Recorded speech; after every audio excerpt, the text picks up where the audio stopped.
Hello guys, welcome back to our channel. আমি Alex আকাশ ঘোষ। তো আমি আজকে ছোট্ট একটা মিনি ব্লগ শেয়ার করতে চলেছি গাইস। এটা আমার প্রথম, তো কোনো ভুল ত্রুটি হলে মাফ করে দিবেন আমাকে।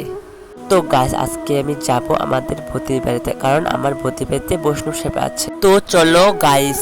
তো আমার ড্রেসটা ভালো লাগছে না, তো আমি একটা ভালো ড্রেস পরে নিলাম। তো আমার ড্রেসটা পরা হয়ে গেল। তো আমি এখন যাব বৌদির বাড়িতে। তো গাইস চলো, লেটস গো। তো গাইস, আমি বাড়ি থেকে বেরিয়ে পড়লাম। তো এখন আমি যাচ্ছি আমাদের ভাগ্নির বাড়িতে, ভাগ্নিকে ডেকে তারপরে আমি যাবো সামনেই বৌদিটার বাড়ি। তো এই যে এই বাড়িটাই, হ্যাঁ এই বাড়িতেই বৈষ্ণব সেবা হচ্ছে। তো এখানে কত গোপাল ঠাকুর দেখতে পাচ্ছ। তো আমরা বাইরে যাব, আমার বাইরে তো বাইরে পরিবেশন করা হচ্ছে, দেখতে পাচ্ছ এখানে খাওয়া দাওয়া খাচ্ছে সবাই। তো আমরা এখানে বসে আছি ভাগ্নি আর আমি। তো হলো আবার একটু যাই, এখানে দেখতে পাচ্ছ অনেক, এখানে রান্না বাড়া হচ্ছে। তো রান্না বান্নাটা হওয়ার পর আমি খেতে বসলাম, দেখতে পাচ্ছ আমাকে আমার ভাগ্নি ভিডিও করে দিয়েছে। তো গাইস, ভিডিওটা ভালো লাগলে লাইক শেয়ার কমেন্ট করবেন, আর সাবস্ক্রাইবটা তো করতে ভুলবেন না।